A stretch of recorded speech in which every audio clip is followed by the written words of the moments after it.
Hello guys, তো এখন বাজে সকালবেলা 6:30 আর আজকে আমরা বেরিয়ে যাচ্ছি দীঘাতে।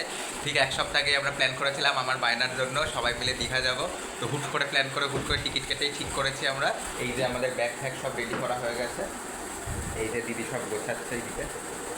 এই একটাই পোস্ট, ড্যাডি এই যে বসে রয়েছে, কোনো কাজ করছে না সকাল থেকে। মাম্মি সারাদিন কাজ করে গেছে, ড্যাডিটা বসে আছে। ড্যাডিটা বসে রয়েছে সকালবেলা 5টা থেকে, চান টান করে উঠে কোনো কাজ নেই।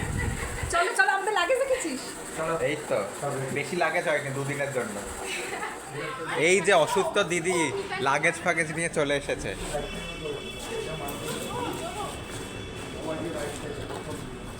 আজকে আমরা বেরোচ্ছি এখন, দেখা হবে বাসে গিয়ে।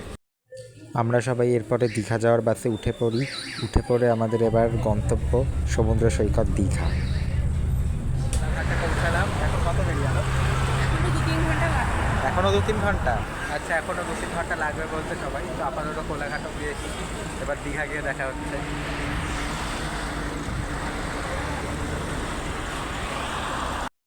কেমন লাগছে চাটা খেয়ে? চাটা খেয়ে খুব ভালো লাগছে, একবারে মিঠা চা, খুব ভালো।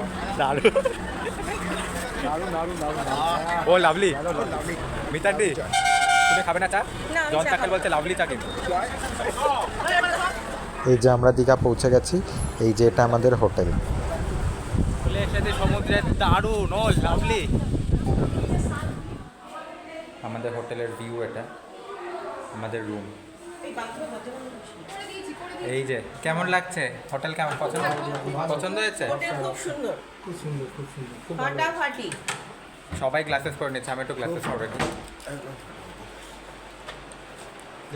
এই যে এবার আমরা সবাই রেডি বিচে যাওয়ার জন্য। ইয়ো ইয়ো, আমি এখনো রেডি না, এখন আমি লিপস্টিক পরিনি। মেকআপ, এখনো মেকআপ থুকবে দিদি। মোটে আর এই যে আমাদের রুমটা দেখিয়ে দিই।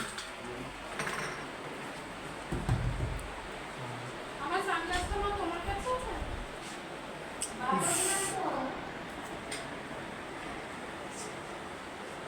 রেডি হয়ে গেছে এবার আমি বিচে যাওয়ার জন্য।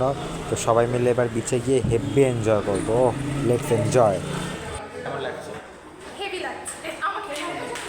তোকে তোকে রানুদির মতো লাগছে। সামনে কি দেখতে পাচ্ছ? সমুদ্র, সমুদ্র। ইয়ে এই যে সমুদ্র। ভিডিওটা ভালো লাগলে অবশ্যই একটা লাইক করে দেবেন এবং চ্যানেলটাকে সাবস্ক্রাইব করবেন। Thank you for watching.